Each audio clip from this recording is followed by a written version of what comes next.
था। और दूसरे जो है ये मोरक्कन ट्रैवलर इब्न बतूता, ये इंडिया में 14th सेंचुरी के दौरान आए थे और इन्होंने मोहम्मद बिन तुगलक के रीजन यानी कि राज्य के बारे में लिखा।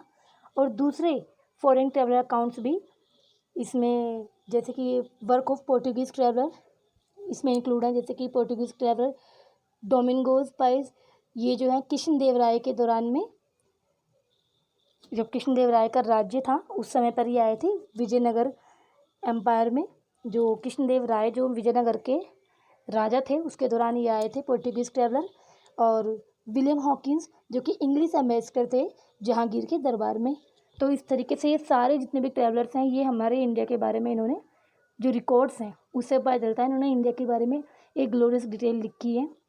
जैसे कि आपने इतने सारे ट्रैवलर के बारे में पढ़ा, इसमें Al Biruni, Ibn Battuta, William Hawkins और डोमिंगोज पाइस, इन सब के बारे में ये हमारे फॉरेन ट्रैवलर्स में इंक्लूड हैं।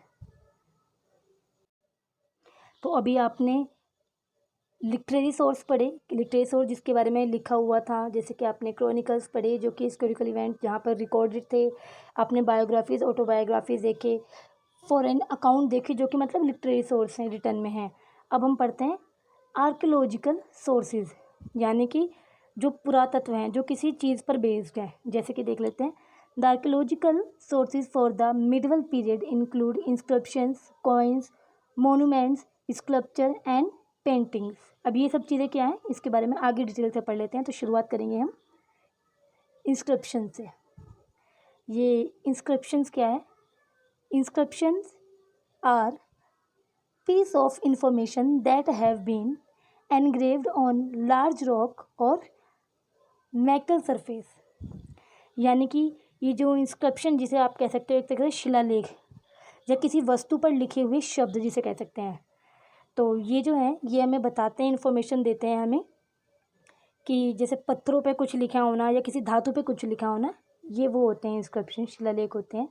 पहले आगे पढ़ लेते हैं फिर इसको डिटेल में बताते हैं।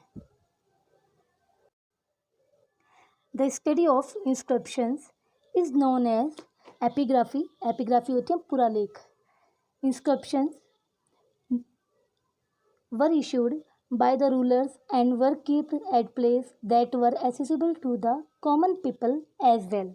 The information on these inscriptions mostly included the achievements of the kings.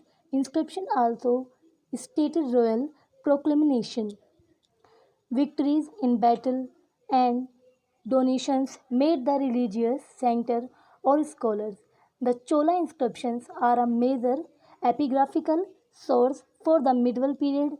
There are also writing on many historical monuments such as the Red Fort, Taj Mahal, and other historical buildings that were constructed